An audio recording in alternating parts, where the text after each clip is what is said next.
in the race of his career. Second place, certified Piedmontese Ironman North American Championship, Andre Lopez from Brazil. Viva Brasilia!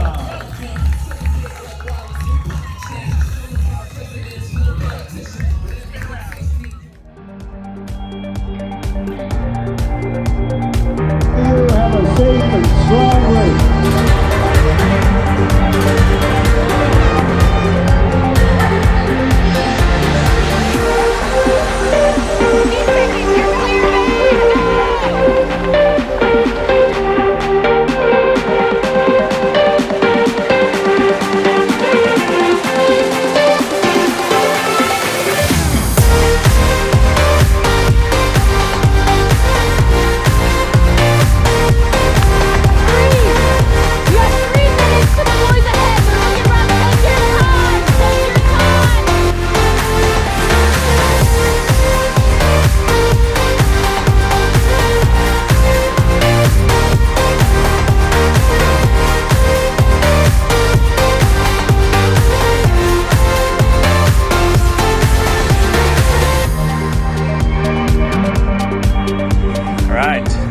Race week. You would think I'm doing race week. You're 3 weeks away from race week. You're here at Kona Cafe with a German. Making sure the Brazilian machine is getting fueled very well before the race. Yeah, we're getting not like 3 dishes, like but 1 quesadilla, 1 pancake, 1 waffle, big giant waffle, and this monster burrito. So yeah, gotta load it up the calories starting on Monday. So this is the way how professional athletes taper during race week and still going aero. I'm gonna have a hard to commute to the pool.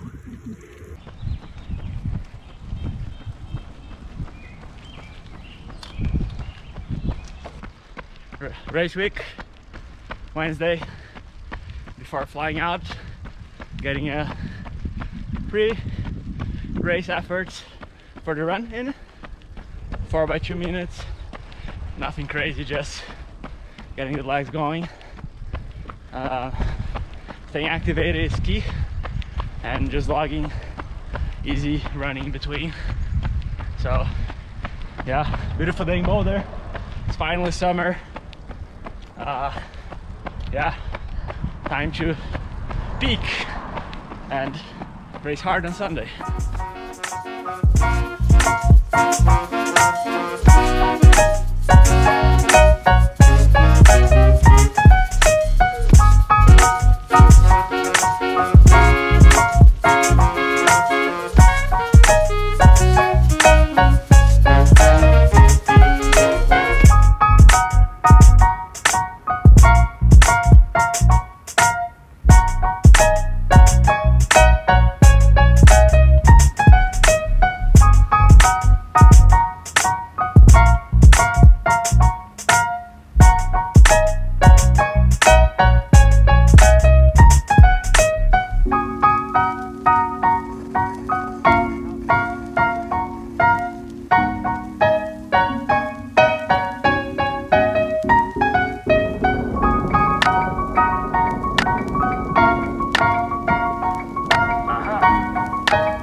Versus. Can we add that skateboard video on there? Watch out, watch out, watch out, watch out. Nope, landed. Stop. A lot of bikers. Alright, we made it to Des Moines. Des Moines. Really exposed cars. Hilly. Not hilly, but rolling. And it's gonna be carnage out here on Sunday.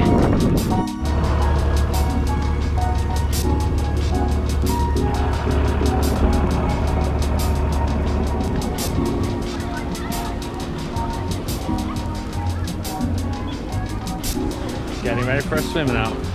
3K, it's a beautiful pool.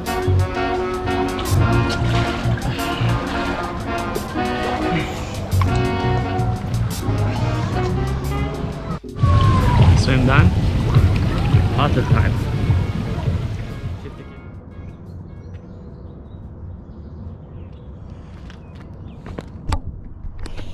All right, it is Friday morning. 2 days out. Almost less than 2 days out because we start at 5:30 in the morning and it's not gonna be fun. So yeah, got this awesome homestay here. Carrie, JD, and Landon. So yeah, they're really nice to help me stay here. It's an awesome house, awesome place to relax and disconnect from the race. And now I just got a good easy jog and an easy swim and then basically taper. Me, I've already been tapering for the last week, but really relax Saturday and get ready mentally and physically for Sunday effort on the Ironman.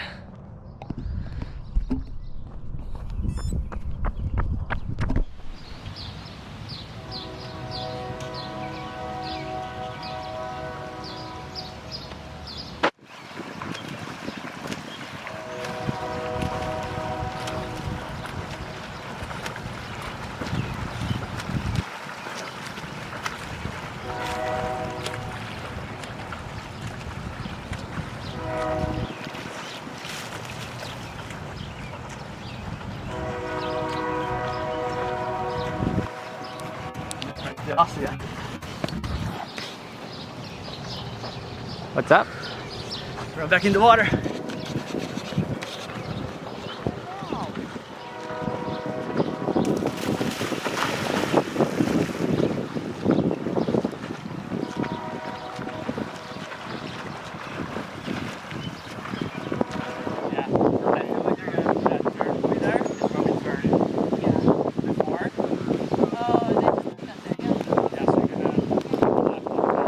How are you feeling? Not too bad. It's a beautiful day here in Des Moines. Some warmers. Where are you? Des Moines. She picks on me by saying Des Moines. Des Moines. I'm in Des Moines. Des Moines. Swim cars here. Check. It's a beautiful 2 loops. Very entertaining loop. With 2 Aussie axes. They tried to bring the Aussie axes from to the United States, but they were not really satisfied with one. They made it the 2 out of the water, so it will be fun and entertaining and really spectacular. I think this is one of the most spectacular friendly courses in the circuit, to be honest, because you can see from the bridge, you can see from the here. Yeah, it should be fun.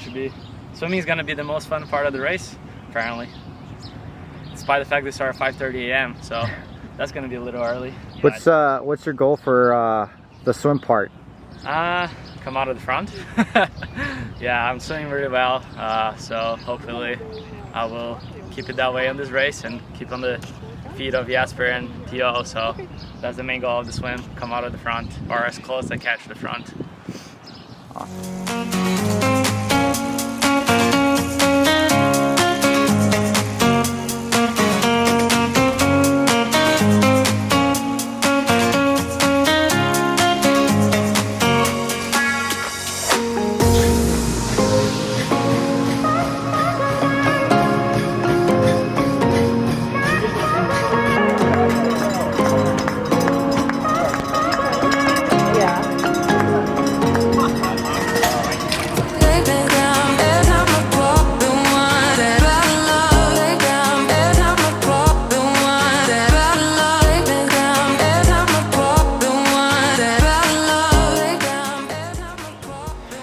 Now that the race is over, are you happy with your performance?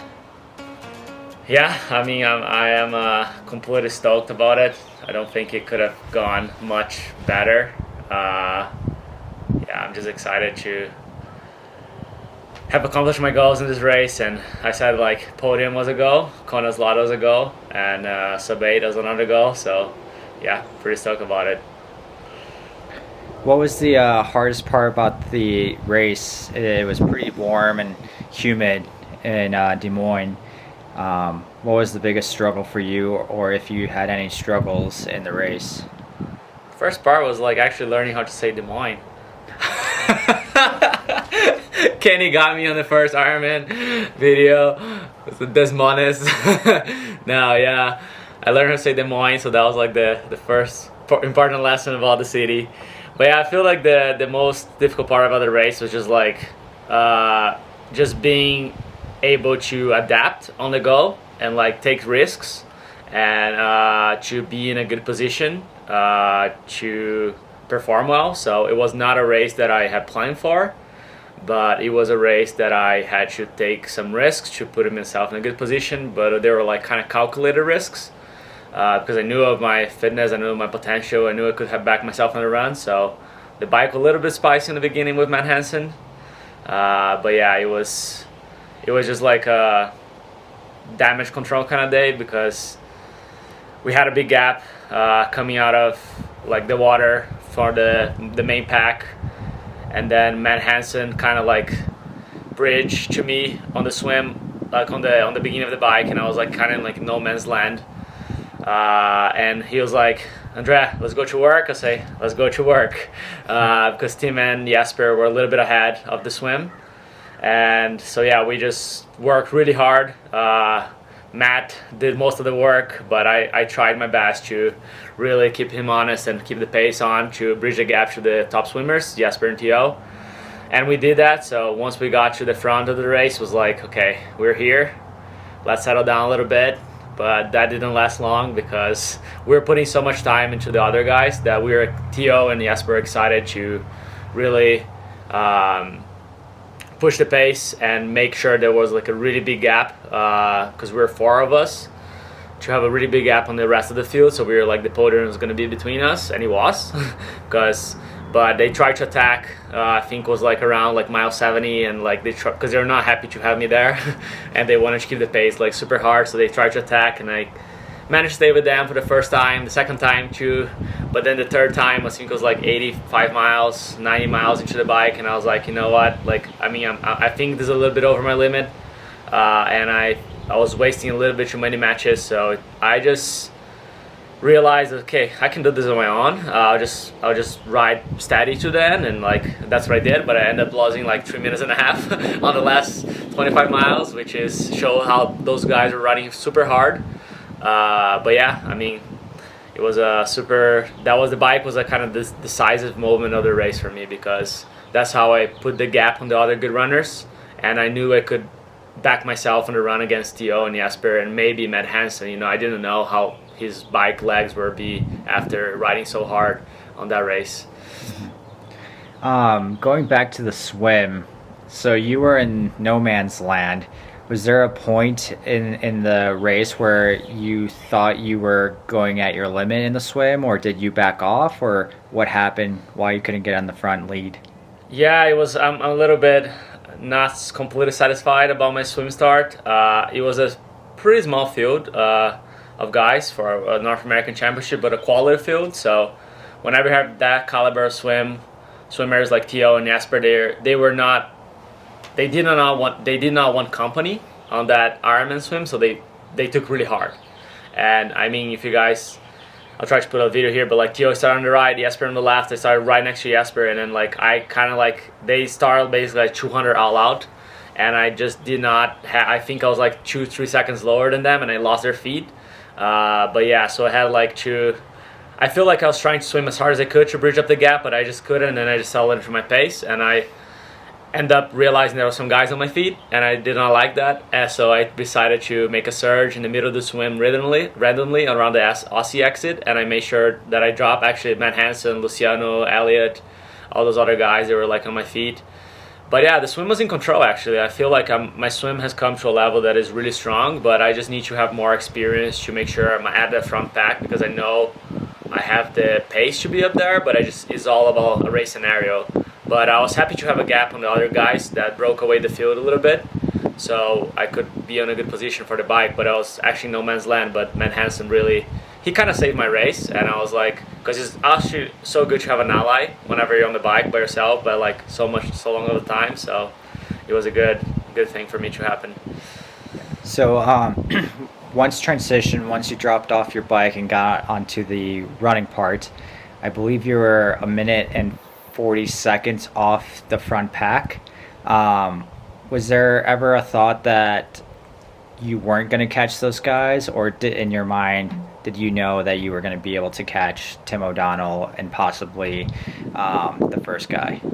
Yeah, in my mind it was like, okay, it's possible, but I don't want to do that because they are really strong cyclists, like I said, and they would be riding hard. But yeah, it was just like a game time decision because like I did not want to be by myself by the whole 112 miles, which would be disadvantageous because there was like a second pack and the front pack.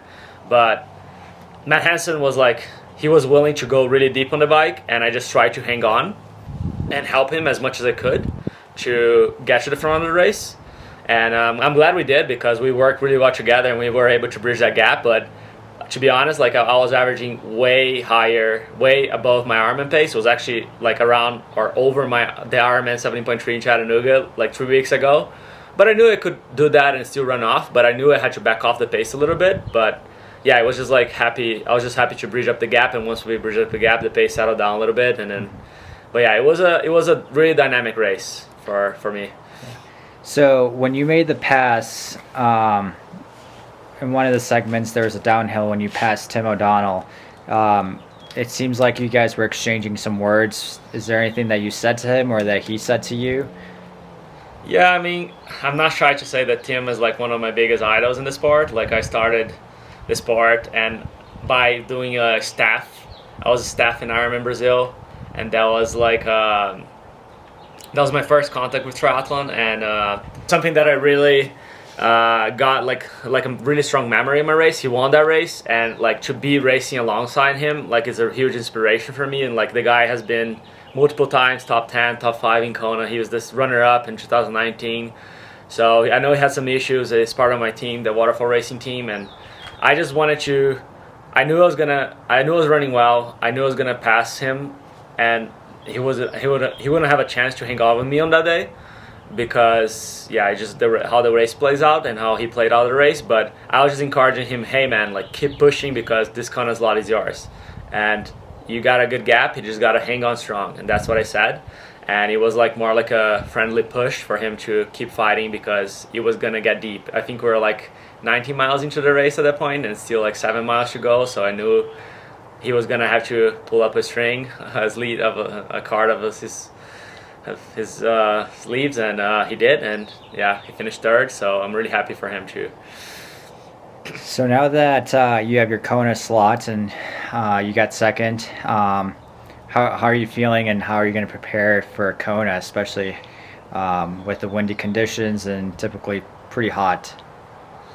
Yeah, I mean, I knew I could get to Kona. It was like a dream come true for me to be qualified to Kona again as a pro. But I feel like Kona is the course for me. Being a small guy, I feel like I handled the heat well. Des Moines showed that. I had the fastest run there because I actually paced myself. I cooled myself. I really came up with a plan after passing out in the race last year, and then in Chattanooga having the heat stroke that I almost passed out again. So I really figured out. I'm figuring out. I haven't completely figured out, but I'm working on some details that allow me to push the pace on the heat and how I stay cool and how do I pace myself. So Kona is going to be really a dream come true for me. So it's going to be all about like learning Kona. But I feel like I said, I'm not there to win. But if those guys make mistakes, I'm going to be coming from behind and or maybe I'll be at the front of the race. And those guys, if they screw up, like I'll be ready to snag something really good out of there. So yeah, it's going to be a really good experience for me because my ultimate goal is to race well in Kona, and I feel like I'm in a point of my career that I've mature enough to race well in hot conditions, having learned some harsh lessons. But yeah, it will be a really good race for me, I think, and I'm really happy about it. I'm really happy about it to get back on the Big Island. So what's next for you? Yeah, I mean, I think the next.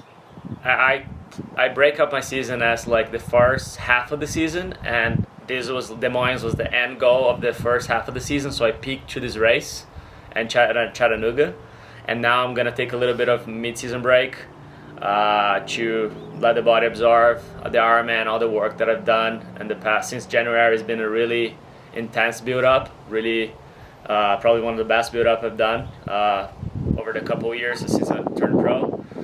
But yeah, I think next for me, the biggest next goal that I'm gonna peak is Kona. But I have some intermediate goals, which is like maybe getting a wild card slot to race the PTO Edmonton end of July, and also doing my local race here in Boulder 70.3, which I really want to have a good performance here, and then probably Dallas if I can get into the US Open for the PTO. And I mean, that will be a lot of racing for, I think that's kind of like, well, how my calendar is gonna be 4 more races for the year, and then I'll see what else I got after Kona. But yeah, I mean, thank you guys for watching. Thank you guys for following, like for all the cheers. I've been overwhelmed by the amount of support that we've been getting on course, off course, and it's been really special for me and for Rachel and for everyone that like reach out during the course, before the race. Like, it really means a lot for us. And yeah, we're coming in hot, and just make sure like you keep supporting us, like the video, subscribe, share it with your friends, and yeah, we try our best to keep the content coming. Rachel is up next on the channel, so make sure to support her as well, because she's coming in really strong after her injury. And yeah, stay tuned for more.